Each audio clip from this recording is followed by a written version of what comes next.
Hola, buenos días a todos. Perdonad los 2 minutitos de retraso de tus juegos de formación. Empezamos ahora. Soy Luis de Palacio, presidente de FEFE, y para mí, bueno, pues es un gusto poder dedicar un rato para difundir, para compartir eh, pues las reflexiones que me suscitan la situación económica de ahora. Cuando contactaron en Farmacuatrio me dijeron, hay muchas temáticas de las que se pueden hablar, pero todas de una forma general pues pueden estar comprendidas y tocadas a través de la situación económica general en Europa, España y en el sector de las farmacias y además algunas consideraciones que tienen que ver con este final de año del 22, lo que nos espera del 23, tanto en mercado como fiscal, como valor de las inversiones, valor en general de los activos y muy especialmente valor patrimonial de nuestras oficinas de farmacia, que es donde tenemos normalmente tenemos la mayoría del patrimonio personal. Entonces, bueno, pues algunas de estas eh, ideas os pueden servir pues para tomar alguna decisión, pero yo intentaré también advertiros de que, bueno, que ahora mismo tenemos una situación de riesgos y que los movimientos, pues hay algunos que parece que están cantados y en principio van a funcionar, pero hay que tener cuidado. En cualquier caso, hay que tener cuidado, como veremos a continuación. Entonces, si os parece, yo voy a hacer voy a tirar de los informes de los que yo dispongo en la COE. Tenemos ahora mismo un informe de economía, de panorama económico general actualizado a octubre de 2022. Aquí vamos a tocar ya de manera general casi, bueno, los principales indicadores de los mercados y un poquito la situación también de España. A continuación, me gustaría comentaros un poquito situación del convenio colectivo de oficinas de farmacia, pero muy poco, o sea, no voy a entrar demasiado, solamente para que sepáis, vosotros que estáis aquí de primera mano, pues que ya que yo he estado en las negociaciones, pues si tenéis alguna otra duda, pero que sepáis de primera mano cuál es el estado de la negociación colectiva y qué otras implicaciones. Y luego, sobre todo, pues hacer algunas reflexiones sobre la propia oficina de farmacia, ¿no? Todo esto más centrado, como digo, a nivel económico, empresarial y de valor patrimonial y alguna reflexión fiscal que también creo que es oportuna. Eh, También recordaros a todos los que estáis aquí en vuestro menú de panel, digamos, en el panel de esta videoconferencia de GoToWebinar, hay una pantallita que ponen preguntas o chat. Yo voy a tener las dos abiertas. No sé por cuál se puede intentar contactar conmigo. Yo creo que las preguntas van en abierto. Si alguno tenéis alguna pregunta o incluso alguno queréis preguntar, pues yo estoy aquí y así lo veo yo y veo que sí, que efectivamente hay esa comunicación. Cualquier pregunta que vayáis teniendo las podéis lanzar en cualquier momento y yo veré la manera, si no me llegan, pues ya me avisarán, la manera de iros contestando bien hacia el final de la exposición o bien al hilo de lo que esté contando en ese momento, si os parece. ¿De acuerdo? Bueno, pues venga, empezamos. Entonces, ahora mismo estamos encarando el último mes del año, un año 2022 que suponíamos que iba a ser el de la consolidación económica en España después de la pandemia, puesto que el 21 se quedó a medio camino, que fue el año de la vacunación. Y en 2022 lo que hemos visto es que por una cosa o por otra las cosas en general no se han terminado de arreglar. Y digo por una cosa o por otra porque el final de la pandemia eh, ha enlazado con el inicio de la guerra de Ucrania, la crisis que tuvimos de containers y de logística internacional que era previa a la pandemia no se ha resuelto del todo, no se ha resuelto del todo, fundamentalmente porque en China, como ahora diré, bueno, pues tienen su propia crisis que ha estallado a lo largo de este año, ¿no? Una crisis inmobiliaria bastante grave que nosotros pues ya hemos vivido en los años 2008-2011 y en ese sentido pues también afecta. Eh, Bien, en el escenario internacional, para ir contándoos un poco, resulta que los organismos internacionales han revisado a la baja el crecimiento de 2023, especialmente en Europa, ¿vale? O sea que ahora ya estamos viendo qué perspectivas hay hacia el 2023. Esto, 2022 ya sabemos lo que hay y cómo estalló la crisis, la guerra. Ahora a lo mejor tenemos esperanzas, pero el problema que tenemos a nivel mundial es la persistencia de la inflación en tasas elevadas. Y esta es la mayor preocupación. La generalización de esta inflación a cada vez más productos ha acelerado el endurecimiento de las políticas monetarias, con lo cual están elevándose los tipos de interés a partir de por parte de los principales bancos centrales y este incremento de tipos de interés es inusitado en décadas. Y la propia inflación y el encarecimiento de esta financiación van a ser unos cuellos de botella que ya hemos empezado a ver, pero que se van a acusar a lo largo del próximo año 2023, fundamentalmente. Y además tenemos, por otro lado, las tensiones geopolíticas, la guerra de Ucrania, la tensión de China con Estados Unidos y luego, pues, el agotamiento del impulso que se ha producido tras el fin de las medidas restrictivas. Es decir, aunque Europa está financiando todavía planes COVID, pero lo que ahora os comentaré, porque tengo aquí apuntados los índices, no se ha producido esa recuperación y entonces ese impulso se agota, ¿de acuerdo? Entonces, en este escenario lo que vemos es una desaceleración. Hay unos índices que son prospectivos, que son los índices PMI, que son de manufactura, de fabricación, tanto en agosto y en septiembre, junto con la enorme incertidumbre de todos estos factores de guerra de Ucrania y consecuencias económicas, evolución de la pandemia, pues que no volvamos otra vez a un retroceso, o los efectos del endurecimiento de la política monetaria, los organismos internacionales revisan, perdón, yo no pertenezco ni a la OCDE ni al FMI, pero revisan a la baja las previsiones de crecimiento y al alza las de inflación. Entonces, previsiones de crecimiento del PIB para 2023 para OCDE y FMI resulta que veníamos de una tendencia de entre el 3,2, 2,5 de crecimientos en el diciembre del 21, enero del 22, 2,7 teníamos para septiembre, octubre del 22, que todavía no está comprobado, o sea que octubre lo veremos en enero. El crecimiento, sin embargo, para la eurozona, los diferenciales de un 3,2, 2,7 bajan a un 2,5 en diciembre del 21 y fijaos que nos vamos a un 0,3, 0,5 entre septiembre y octubre del 22. Es decir, la eurozona se estanca durante el 22 y es posible que cierre mal, ¿vale? Entonces, todos los organismos están diciendo que la guerra de Ucrania ejerce una presión adicional, ¿vale? Sobre alimentos y energía. Y entonces esto es lo que asusta tanto para el invierno. Se ha recortado sensiblemente las estimaciones de crecimiento mundial para el próximo año hasta el 2,2 y 2,7 mundiales, ¿vale? El FMI siempre es un poquito más conservador y rebaja todavía más. El ajuste ha sido más acusado en la eurozona, ¿vale? En concreto, la OCDE reduce el crecimiento de la eurozona de 2023 hasta solo el 0,3, como os decía, y el FMI lo pone en el 0,5.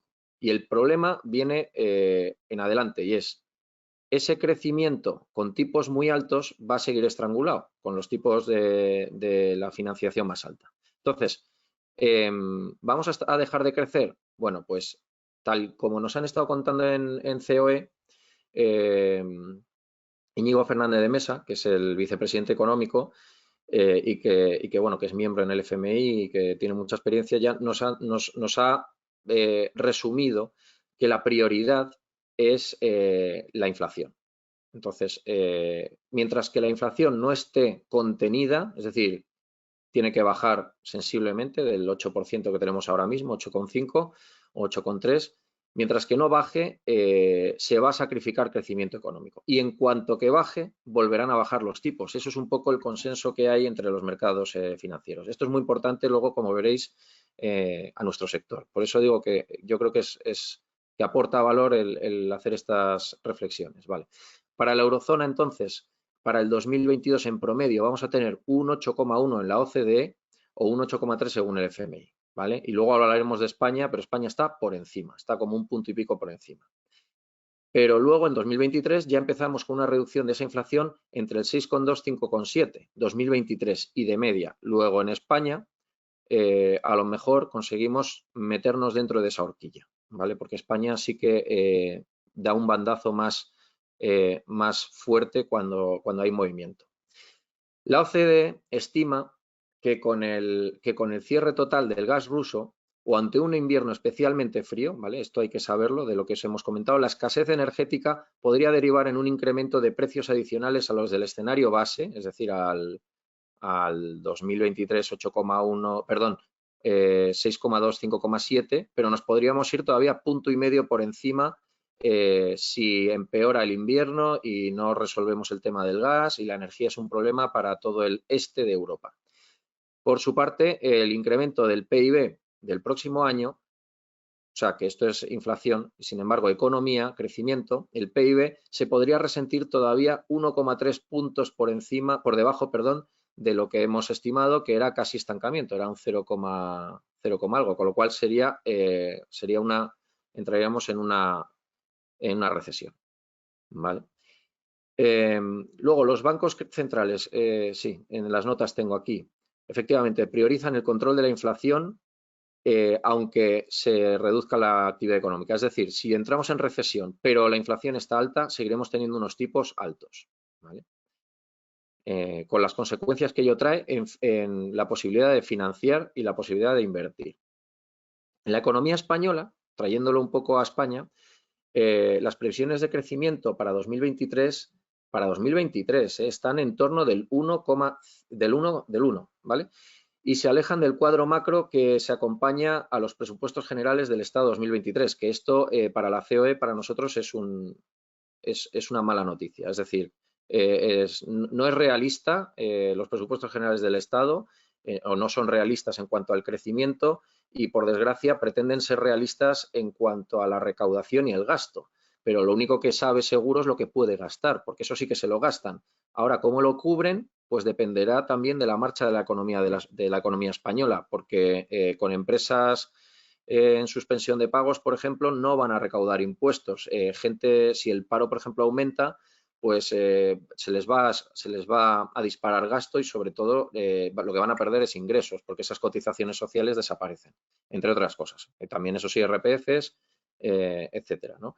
Entonces, el Ejecutivo ha presentado unos presupuestos que lejos del 1% de crecimiento piensan que el PIB subirá el 2,1, es decir, para 2023, es decir, que va a barrer a Europa, porque Europa, como os comentaba, era 0,3, 0,5, puede que recesión. Sin embargo, aquí lo que se presenta es un 2,1 de crecimiento. Bien. A pesar de las incertidumbres y riesgos a la baja sobre la economía española que hay, el presupuesto para 23 recoge los ingresos y gastos en máximos históricos, ¿vale? Y son una clara muestra de que aumenta la presión fiscal, dado que el PIB nominal ha avanzado con menor intensidad que lo que se está presentando como presupuestos de gasto e ingreso del Estado. Bien, los niveles de déficit y deuda pública de los que partimos en 2022, que es menos 5% del PIB en déficit, o sea, un 5% de déficit, y un 115,2% del PIB en deuda pública, la España debe hoy el 115,2% de su Producto Interior Bruto, con el déficit estructural anclado en el menos 4% del PIB en los últimos años, ¿vale? Hace que desde COE hayamos criticado que estas medidas de gasto pues estén en máximos históricos. Deberían de haber sido mucho más prudentes, deberían de haberse fijado en gasto estructural, en cómo reducir y cómo hacer más eficiente la estructura del Estado, que es el gasto no productivo. Es más, en cuanto al gasto productivo, el que se dedica a actividades más productivas, si hay mejora del gasto en los presupuestos generales, solo se deben a los PERTES, o sea, los planes estos de resiliencia, transición y recuperación. Dado que no hay un incremento de peso en estas políticas, el peso de las políticas está siendo todo en gasto, en teoría, no productivo, gasto social, no en gasto productivo, gasto de tejido empresarial o de promoción de la emprendeduría, etcétera, ¿no? Salvo lo que venga de fondos europeos, que ya estáis viendo la dificultad que hay para ejecutarlo en nuestro sector, por ejemplo, los kits digitales, que todos los estamos pidiendo y los están concediendo con cuentagotas cuando deberían de estar agotados ya. Bien. En España, los índices prospectivos de manufacturas, los PMIs, que sirven para ver qué es lo que va a ocurrir en la economía, en fin, es un indicador bastante fiable, histórico, pues se sitúan desde julio en niveles de contracción, con lo cual, en principio y desde julio, los economistas consideran que España podría entrar en recesión puntualmente, ¿vale? O estar en estancamiento, a pesar de que luego la media pueda ser un crecimiento del 1% para el 2023. Los PMIs de servicios, que eso nos afectan a nosotros, también han descendido por debajo del nivel de 50. O sea que el PMI es un índice que va de 0 a 100, 50 es estancamiento, por debajo en teoría puede ser recesión o prevé una posible recesión y por encima pues un crecimiento. En este caso los de servicios también están por debajo. A España, que nos afectaba mucho porque habíamos conseguido tener un sector exterior, una balanza de pagos favorable, porque se había exportado bastante a raíz de la crisis de 2008. La economía se había conseguido modificar para ser más exportadora, pues en este sentido también ha empeorado. Entonces, la información de aduanas disponible para los 8 primeros meses de este año muestra una evolución más dinámica en las importaciones de bienes que en las exportaciones. Es decir, que tenemos más importaciones que exportaciones, con un déficit comercial 4,5 veces superior al del periodo de 2021. Entonces, la balanza por cuenta corriente alcanzó los 1,1 miles de millones, o sea que 1,1 miles de millones, pues 1.100 millones de euros frente a los 4.200 millones de euros de superávit que tuvimos en el periodo del año anterior. O sea que claramente la hemos deteriorado, ¿no? Y esto también se debe por el tema turístico y apenas se ha visto compensado por la recuperación, ¿vale? En el mercado laboral, que este es otro apartado español importante que entronca con luego nuestro sector, con el convenio colectivo, el empleo continúa desacelerando el crecimiento. Es decir, estábamos recuperando empleo después del bajón de 2020, pero esa recuperación se está desacelerando demasiado rápido, aunque la evolución sea un poco más favorable que la del Producto Interior Bruto. ¿Por qué es más favorable? Pues a los ojos de la COE, nosotros pensamos que la sociedad española y sobre todo el sector empresarial se está esforzando por mantener los niveles de empleo. Se está esforzando por no reducir su capacidad productiva o su nivel de servicios para ver si se alcanza de media toda la actividad previa a COVID e incluso a partir de ahí se crece. Entonces, todavía nos quedan ganas de hacer este esfuerzo y por eso digamos que la evolución del empleo es más favorable que la del crecimiento económico. Aquí, aún así, la afiliación a la Seguridad Social pues muestra en los últimos meses una tendencia de desaceleración que se va a mantener hasta final de año. Bueno, hay que señalar que el notable impulso de la afiliación en la educación con el inicio del curso escolar, en contraste con los descensos del comercio y de la hostelería vinculados al fin de la campaña del verano del turismo, son lo que cabría destacar de las cifras que hay de este estancamiento, ¿vale? Es decir, hemos crecido en educación y hemos bajado en comercio y hostelería. Deciros que a nosotros se nos considera en cifras macro comercio, porque somos establecimientos y bueno, pues en cifras macro nos entran en comercio y nosotros somos de mantenimiento de empleo. O sea, que mientras que hay un crecimiento tenue, leve de farmacias, pues ahí crece el empleo. Lo que pasa es que crece con el ciclo de crecimiento de las farmacias. Entonces, como luego lo diré, pues esa reflexión os la comparto enseguida. Bueno, la cifra total de desempleados en España son 2.941.000, o sea, casi 3 millones de personas en desempleo. ¿Vale? La inflación en España se mantiene muy elevada debido al incremento, por supuesto, de precios energéticos, pero sobre todo de alimentos. ¿Vale? Aunque la inflación ha desacelerado hasta el 8,9, fijaos, dije 8,5, bueno, pues 8,9, después de tocar el 10,5% en agosto. Toda esta rebaja viene por energía. Energía ya no crece tan fuerte, de hecho se ha reducido y el petróleo se ha reducido un poco, pero un problema grave lo vemos en alimentos, ¿de acuerdo? Entonces, ¿qué pasa con el incremento de precios en productos tan básicos como los cereales, la leche, los huevos, todos ellos con incrementos que son por encima del 20%? Y que prácticamente la totalidad de las rúbricas de alimentos registran tasas superiores al 10% a fecha de hoy. Vale, pues esto se traduce en una presión social. Entonces, esa presión social en nuestro sector ha sido determinante durante la negociación colectiva, porque somos conscientes de que si nuestros empleados empiezan a tener problemas para, en fin, para su vida más básica, es decir, los alimentos ya les están quitando de vacaciones o les están quitando de gasolina o porque primero comes, bueno, pues nosotros luego en la negociación colectiva, aunque tengamos una posibilidad de ultraactividad al 2% en incrementos fijaos, estas inflaciones, estamos arriesgando un malestar social dentro de nuestro sector que luego se traduce en la relación personal que hay entre titulares y empleados y en alguna manera, por no cerrar una negociación, a lo mejor estamos ayudando, ¿no? En la medida en la que pudiéramos cerrar negociación, contamos, hombre, no necesariamente caso por caso resuelve todo, pero en general es un motivo de paz social, dado que los agentes sociales estaríamos de acuerdo en hacer ambos un esfuerzo, como hemos hecho. Así que eso para tenerlo en cuenta con el comentario, la idea de los alimentos.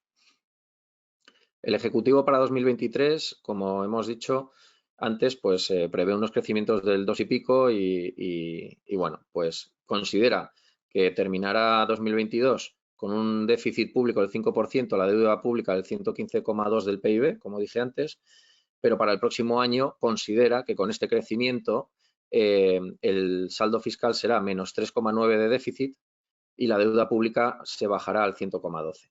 Bueno, pues eso es lo que dicen, ¿no? El déficit del Estado en términos de PIB durante el 2021 fue del 1,8%, pero no, perdón, del 4,6%, ¿vale? En el periodo comparado hasta octubre. Es decir, en 2021 tuvimos déficit 4,6%. En 2020 esto ha mejorado y por eso se han lanzado, por eso no son tan optimistas. ¿Y por qué ha mejorado? Pues como os vamos a decir ahora, porque han ingresado muchísimos más impuestos durante el 2020, pero muchísimos. Entonces, del 4,6 del déficit a fecha de hoy tenemos un 1,8 de déficit de 2022, ¿vale? Pero claro, en recursos no financieros, no de deuda, pues lo que ha aumentado son los impuestos, las cotizaciones sociales. Entonces, impuestos y cotizaciones sociales este año han subido un 23%, que se dice pronto, 23%. O sea que esto ha doblado la inflación, por ejemplo. Entre las principales figuras tributarias señalamos el IVA, con un avance del 20,8%. ¿Y por qué? Porque es el que más recauda en volumen también. Y el IRPF, que es el impuesto que muestra más incremento. Un incremento del 44,7% hasta agosto. Esto es renta de las personas físicas. Y también destaca la recaudación del impuesto sobre sociedades, que también ha aumentado un 22,2%. Pero si os fijáis, aquí lo que ha ocurrido es que en las trimestrales se le ha retenido mucho más dinero a la gente de lo que están ganando, de lo que estamos ganando. ¿Vale? ¿Qué va a ocurrir para 2023? Bueno, pues ya lo estáis viendo todos. Se han anunciado el impuesto solidario a las grandes fortunas, al cual la COE evidentemente está en contra. Además, es un impuesto que lo que pretende es restaurar impuesto patrimonio en aquellas regiones que han estado intentando eliminarlo. Ahora mismo Madrid lo tiene bonificado al 99%, igual que Andalucía, y ese impuesto solidario de las grandes fortunas todavía todavía no hemos visto el texto que se pretende aprobar hasta el final, pero lo que sí se ha conocido pues es un texto que calca casi literalmente el impuesto de patrimonio, y es un impuesto que va a ser ineludible, y lo que está por ver es si es sustituible una vez esté recaudado patrimonio, porque permitiría una doble imposición. Entonces, ahí tenemos una discusión jurídica de si en Madrid, por ejemplo, que el impuesto de patrimonio está vigente y está bonificado al 99%, supone, por el hecho de tener un 1% de impuesto del patrimonio, supondría que el de solidaridad podría alegarse esa doble imposición. En principio, sería lógico pensar que sí, ¿vale? Con lo cual, pues bueno, se anticipa un poco de pelea política jurídica a este respecto. Y el otro punto que sí que nos afecta a todos los farmacéuticos, porque claro, es un puesto que dice, no, hombre, es para más de 3 millones de euros y yo no tengo más de 3 millones de euros. Bueno, no tienes más de 3 millones de euros, pero si tienes casa y farmacia, como te computen el patrimonio empresarial a efectos de la solidaridad, cuidado. Entonces, ahí en COE, CEPIME, ATA, estamos todos pues muy pendientes de que se mantenga la exención del patrimonio empresarial cuando tu dedicación, tu principal fuente de ingresos viene de esa propia empresa. O sea, que esos son los condicionantes que tenemos para sacar de nuestro patrimonio la valoración de las farmacias en impuesto de patrimonio. Y esperamos que justo en el de solidaridad, que está copiando tantas cosas, pues esto siga siendo así. Pensad no solamente farmacéuticos, que incluso pequeñas y medianas empresas, imprentas, etcétera, son negocios familiares donde puede haber valoraciones de más de 15, 20 millones de euros a repartir en pocos miembros de una familia que trabajan ahí porque son segunda generación, etcétera, ¿no? Entonces, esto sería un grave perjuicio. Os voy a compartir un segundito la pantalla, a ver si soy capaz. A ver, me parece que si hago esto, ahí estáis viendo mi pantalla. A ver, yo creo que sí, que estáis viendo mi pantalla.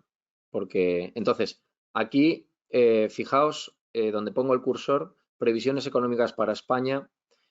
Fijaos que para el 2021 hablaban de un PIB del 5,1, que fue. 2022 hablan de un 4,3, menor, va a ser menor del 4,3, y 2023 un 1,5, ¿vale?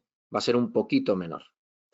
Yo lo que tengo subrayado aquí es el IPC, que me trae de cabeza a la hora de la negociación colectiva, ¿verdad? Entonces tenemos desde el año 2018, tenemos 1,7, 0,7, menos 0,3, 3,1 para el 21, 8,8 para el 22, que lo vamos a cerrar, y 3,5 para el 23, que como os he dicho, bajaba del 5 y pico que se esperaba para Europa por esa mayor reacción que tiene España, ¿no? Entonces, si sumamos todo esto, vamos a ver que 1,7, 2,4, 2,1, 3,2, digo 2,1, 5,2 hasta 2021,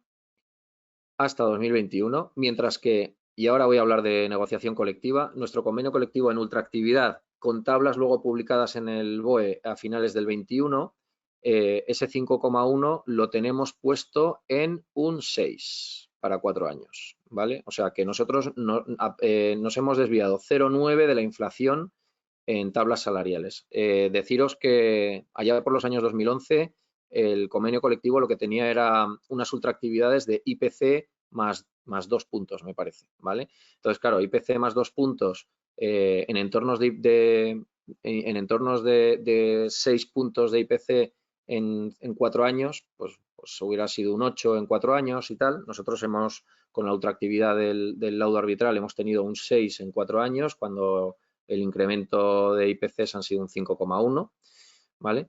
Ahora, 2022, 2023, como veis aquí, 8,8, 3,5, ¿vale? O sea, 8 y 3, 11, 12,2 para los próximos 2 años, en estimaciones medias de la COE y falta el 2024. Nosotros hemos firmado para 2022, 2023 y 2024 con los sindicatos un 4, un 4, un 3,5, es decir, un 11,5. Un 11,5 para 3 años, cuando aquí en 2 años ya tenemos un 12 y pico. Es decir, falta el tercero y las inflaciones en el entorno del 2-4% son el objetivo de Europa para poder otra vez bajar los tipos de interés. ¿Vale? Imaginemos que se cumple perfectamente y tenemos un 2,5, es decir, que nos vamos a un 14, un 15% en 3 años de inflación contra un 11 que vamos a cerrar que hemos cerrado, perdonad, en negociación colectiva.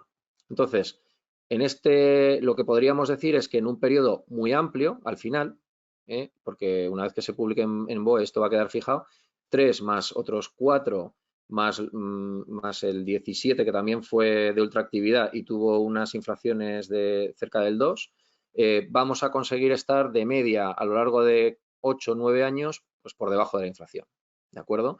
En el incremento del convenio colectivo.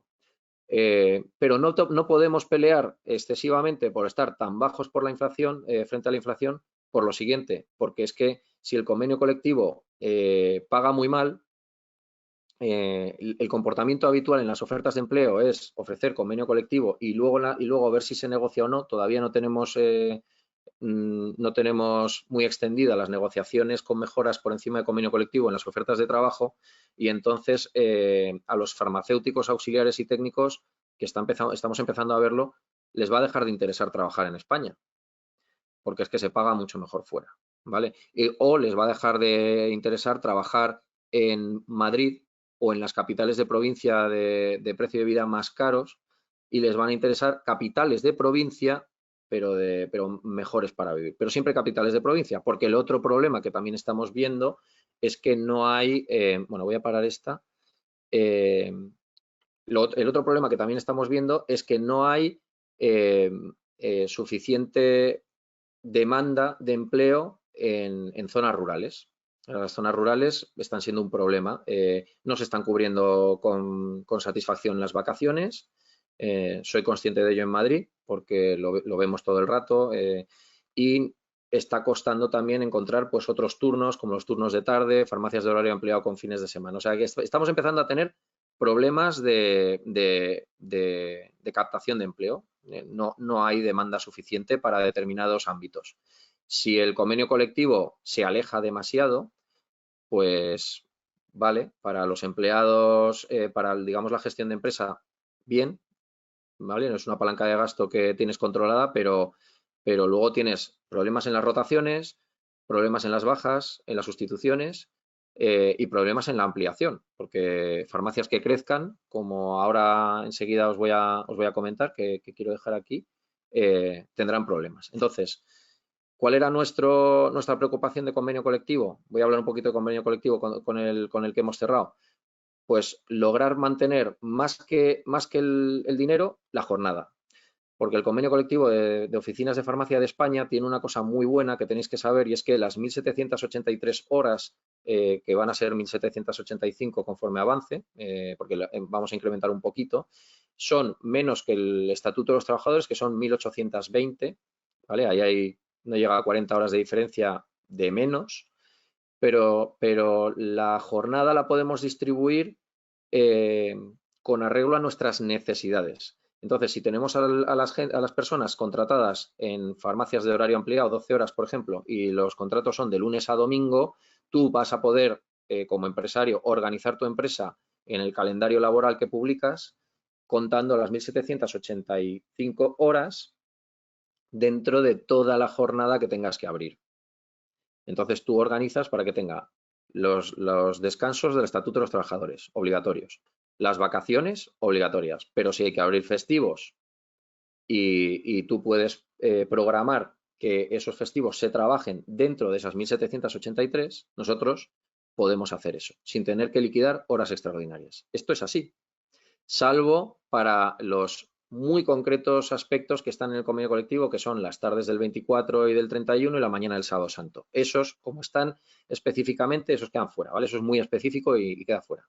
Pero el puente de la Constitución, por decir algo, el resto de el jueves santo y el viernes santo, por decir otras cosas, o el domingo o los domingos, o sea, todo lo que sean festivos que la farmacia tenga que estar abierta porque a lo mejor le han caído guardias o porque es un horario ampliado, dentro de las 1783, bien programado, con calendario, eso no tiene que liquidar horas extraordinarias. Ahora sí, cuando la farmacia tenga el horario mínimo exigido de apertura y tengas que realizar más de 1783, con una farmacia en horario mínimo, esas horas excedidas se van a pagar como complementarias de la tabla salarial nuestra, que son más baratas que las extraordinarias, y si la farmacia tiene un horario voluntariamente ampliado, por ejemplo, es 12 horas todos los días del año, o es en Madrid tenemos la ampliada de 14 horas, o es 24 horas, el exceso de las 1783, 84, 85 tendrán que ser liquidadas como horas extraordinarias, ¿de acuerdo? Entonces, esto es así para todos y bueno, esto es lo que en principio permite que tengamos esa organización. Y como decía, nosotros hemos priorizado esta jornada y esta capacidad de planificación a la pelea de un 2% en incrementos atrincherado, porque podíamos haberlo hecho con la ultraactividad de este convenio, del convenio, que por cierto se va a mantener esa cláusula igual, tal manera que si no negociamos tendremos o bien un 0, una congelación si no hay crecimiento económico en España, o bien un 2% si hay crecimiento por encima del 1. Y ese 2% será excesivo o insuficiente en función del entorno. Como ya os puedo adelantar, pues los IPCs en los que se están pensando en el FMI y en la OCDE son inflaciones del entorno del 2 y pico, 3, 2, entre el 1, es decir, un poquito de inflación. Una inflación controlada, pero un poquito de inflación. ¿Para qué? Para que también haya unos tipos de interés positivos, que ese es otro problema que tenía la banca europea, y eso también nos lo han transmitido a nosotros. La banca no puede estarse 10 años con tipos negativos, necesita tener tipos positivos. El dinero no puede depreciarse, no puede apreciarse. O sea, no puede ser que tú por tener el dinero en cuenta vayas perdiendo porque lo tienes que invertir. Eso no puede ser. El ahorro tiene que tener algo de premio, ¿no? El ahorro en sí mismo, ahorro en dinero. Entonces, para que pueda haber tipos del 1, 1,5, 2, inflaciones del 2, 2,5, y nosotros tenemos una otra actividad del 2, en el que si no hubiera acuerdo, pues vamos a tener unos incrementos provisionales, pues eso, en principio, casi incluso por debajo de la inflación. Esto lo que nos permite es negociar de forma muy tranquila, ¿de acuerdo? Entonces, hasta aquí. No sé si, a ver, voy a mirar a ver si hubierais escrito algo. No, pues no sé si es que no me llega nada, porque os había incluso propuesto que alguien dijera hola por aquí para que a mí me llegue algo, ¿no? Y tengo el chat y las preguntas abiertas, a ver, y mostrar todas. Bueno, más cosas que veo que se me acaba el tiempo. Fiscalidad. 2022 va a ser un año, el último de los años normales. A partir de 2023 empieza lo del impuesto a las grandes fortunas, van a subir las ganancias patrimoniales, suben los tipos marginales, entonces nos va a tocar pagar mucho más, por ejemplo, en las operaciones de transmisiones. A mí esto me preocupa. Me preocupa porque las operaciones de transmisiones se van a restringir, o sea, vamos a tener un poco de cuello de botella. Si no hay crédito porque está más caro, no hay mucho ahorro porque además está muy penalizado. La gente lo que se le está diciendo es, pues vive al día. Los que tengan ese ahorro, al vendedor lo que le va a resultar es que le resulta más gravoso fiscalmente y tiene menos vendedores, con lo cual probablemente su precio de venta a partir del año que viene vaya bajando, desde luego los factores vayan bajando un poquito, y entonces a lo mejor pues lo suyo sería pues que piense muy bien si puede esperar o le interesa vender ahora. Y estoy pensando en gente que esté en edades de jubilación, 67 años, etcétera. Que no te veas enganchado con unas expectativas de venta de la farmacia para que venga otro compañero a relevarte y que veas que no hay crédito, que esos compañeros no acceden a poderte comprar la farmacia a tu precio, etcétera. Entonces eso hay que pensarlo, ¿vale? Si tienes capacidad de aguantar, aquí está la otra parte. Se puede aguantar. Esta es la otra parte. ¿Por qué? Porque el ahorro va a estar penalizado y tú qué haces con ahorro. Mientras que si tú tienes ahorrado en la farmacia que está fuera de patrimonio, que es tu principal fuente de ingresos y que es un negocio que con todos los riesgos que tenemos hoy en día aguanta, vamos, está demostrado que es anticrisis, es decir, en las crisis es anticíclico o se mantiene o incluso se incrementa, pues entonces no es mala opción el estar ejercer de titular en oficina de farmacia durante a lo mejor los años de la crisis. Es una buena opción. Siempre ha sido una opción interesante, pero ahora mismo, ¿qué riesgos hay para la farmacia? Regulatorios nuestros, los que ya conocemos, es decir, las órdenes de precio de referencia, bajadas de precios, etcétera, pero también estamos teniendo un incremento del gasto porque está incrementándose la demanda de medicamentos, ¿vale? Por nuestra parte, ¿qué estamos? Pues luchando, como siempre, sin renunciar a los reales decretos, a intentar que llevan muchísimos años, pero que como mínimo, mediante la queja, si no somos capaces de eliminarlos, que no se empeoren, ¿de acuerdo?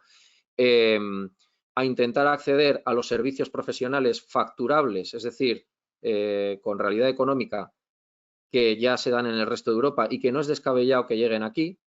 Y bueno, pues alguna otra actividad profesional que pueda suavizarse, como las sustituciones, etcétera, o por ejemplo dispensaciones de determinados medicamentos que son necesarios para esos pacientes. Estoy pensando que se lo hemos puesto de manifiesto al Ministerio porque está revisando la ley del medicamento y a lo mejor tenemos suerte y son sensibles a esto, o parecía que iban a ser sensibles porque no solamente nosotros, sino hasta sociedades médicas han estado a favor de ello. Y me estoy refiriendo, por ejemplo, pues a la posibilidad de dispensar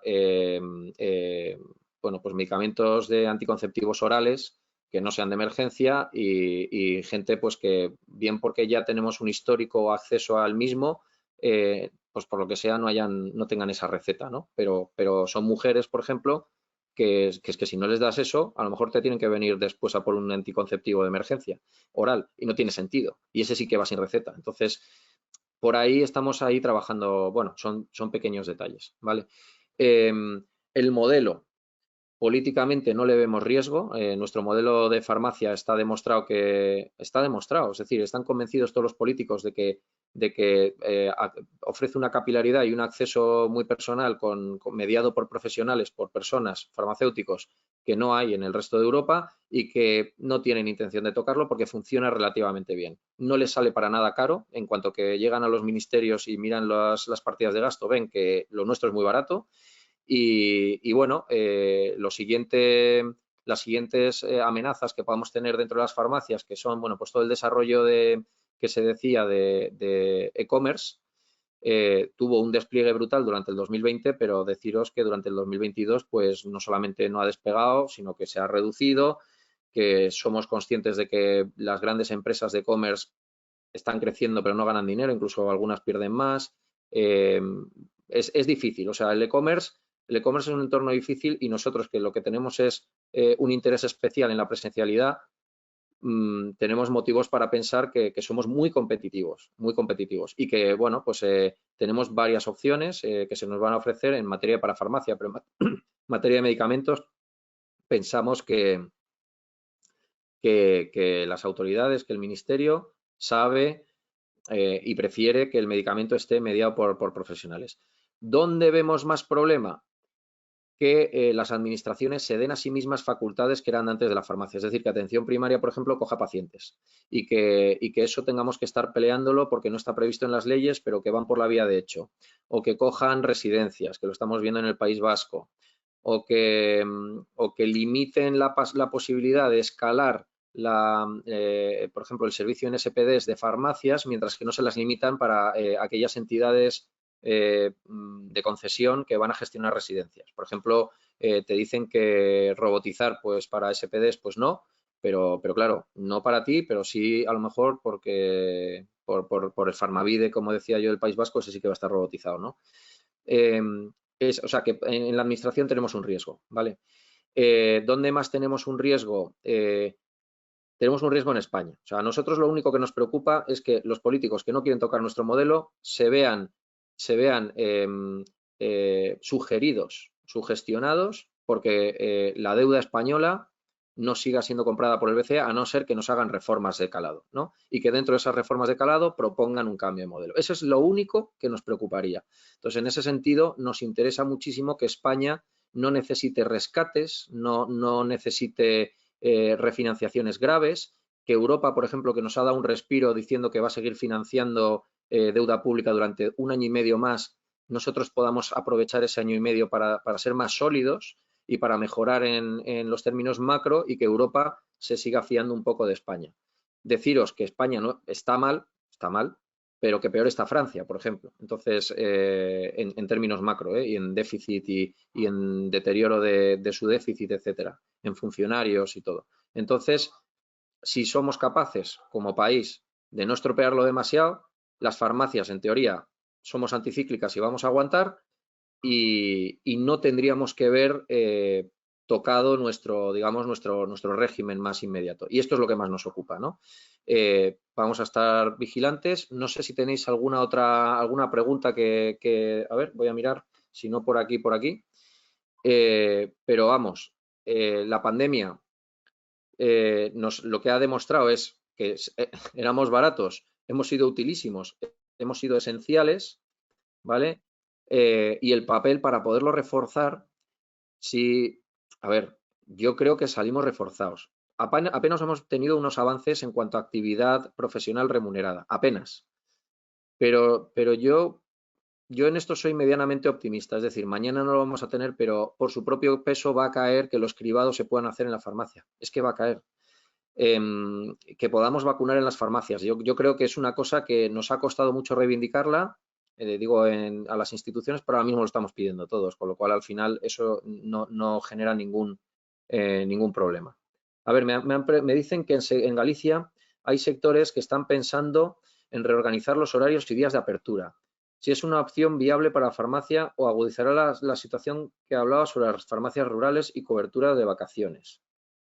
A ver, una reflexión que nace de FEFE, pero que yo creo que ya por fin también es compartida con todos, es que de los servicios profesionales que queremos que sean remunerados, el principal, el primero y el que llevamos más tiempo haciendo son las guardias obligatorias. Es un servicio profesional, estar abierto con presencialidad del farmacéutico, o por lo menos, como dicen en rurales, guardia localizada, pero da igual, es estar abierto y estar a disposición. Y eso es un servicio profesional que ya llevamos haciendo. El que no se remunere cuando sea obligatorio por un tema de planificación, a mí me parece un error, y hay que pedir que se remunere. Y dice, no, es que entonces cambiarán y harán menos guardias. Fenomenal, pues si hacen menos guardias, son compañeros que descansan, ¿vale? Entonces, esas hay que pedir que se remuneren. En el caso de la pregunta es si porque haya más farmacias que decidan flexiblemente abrir y que la administración diga, bueno, como hay flexibilidad y más o menos se cubre todo, libero de los rurales. Bueno, pero es que los rurales que son deficitarios tienen que dejar de trabajar tanto, porque son deficitarios, tienen que poder descansar más. Los rurales que tienen mucha actividad, pues la van a poder cubrir a lo mejor con flexibilidad, no solamente con calendario impuesto. O sea que al final, sí o sí, el hecho de que el calendario, cuando sea obligatorio y exceda de jornada y sea nocturno sobre todo, o de festivo, se remunere, yo creo que eso es fundamental. ¿De acuerdo? A ver, respecto al convenio colectivo, nos publican que si está publicado ya y cuánto tiene que pasar desde que se publica hasta que se hace efectivo. Bien, no está publicado ya y se va a publicar, si no es a final de este mes, durante diciembre, porque para mí que ya vamos tarde. Esto está firmado, el contenido en finales de julio, y el texto fue el 10 de octubre, firmado el texto. Es verdad que a los abogados el registro del BOE les manda subsanar historias, entonces no publican hasta que no esté todo subsanado. Es una gaita, ¿vale? Pero esto está firmado. ¿Qué quiere decir que está firmado por los mayoritarios? Os lo digo, por los mayoritarios, o sea, por FEFE, que es única, y en sindicatos, UTF y comisiones obreras hacen casi el 70%. Y casi el 30% lo tiene comisiones que no firma, pero el 70% del sindicato general lo ha firmado, con lo cual eso va a misa. Es decir, eso va a ser estatutario, más tarde o más temprano. Y como ya hemos cerrado el 2022, aunque se tarde, ese 2022 va a ser así, va a tocar. Entonces, aunque no esté publicado, mi recomendación para las asesorías y para los farmacéuticos que sean conscientes que el 2% que han incrementado en 2022 realmente es un 4%, o sea que hay una especie de atraso que si hubiéramos sido muy eficientes o el registro hubiera sido muy rápido, lo podíamos haber publicado en octubre y entonces hubiéramos tenido octubre, noviembre y diciembre para liquidar ese atraso, ¿vale? Porque el pacto era hasta 31 de diciembre.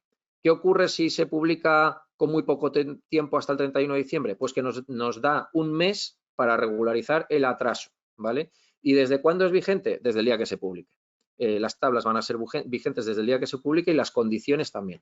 Las condiciones no han cambiado en general, los permisos apenas han cambiado. Hemos conseguido eliminar el permiso que tenían los cuñados de los trabajadores cuando un familiar suyo, los trabajadores cuando sus cuñados tuvieran una hospitalización, que ese permiso era de 5 días, y lo hemos bajado a 3, que es lo que dice el Estatuto de los Trabajadores. Es que tampoco podemos quitar la hospitalización de los cuñados como un permiso de origen, porque el propio Estatuto de los Trabajadores ya lo recibe, ¿no? Y luego lo otro era lo de un fin de semana que hay que garantizar al mes para aquellos trabajadores en farmacias de horario empleado y trabajadores que estén a jornada completa, porque trabajadores que estén a jornadas reducidas o que estén contratados específicamente para fines de semana, etcétera, o festivos, evidentemente no se les aplica esa garantía suya de tener seguro un fin de semana al mes. Por cierto, ese fin de semana al mes hemos estado preguntando y es que nunca ha sido un problema porque por un tema de conciliación laboral y sostenibilidad de tus empleados y que no hagan burnout es que puedan descansar de vez en cuando, con lo cual uno al mes no era demasiado grave. ¿Qué más? Desde que se publica, nada, ya no tengo más preguntas vuestras sobre esto en general. Bueno, os agradezco muchísimo la asistencia, os agradezco también el apoyo a FEFE y agradezco a Pharma4M el apoyo que nos presta, la difusión, la ayuda y el interés por los asuntos de orden empresarial e institucional que tienen con nosotros. Yo creo que esto es, ¿por qué esto es importante? Porque al final esto repercute en el valor de tu farmacia. Y la farmacia, nuestro máximo interés es que todas las farmacias que haya hoy mantengan o aumenten o incrementen su valor, que no se devalúen.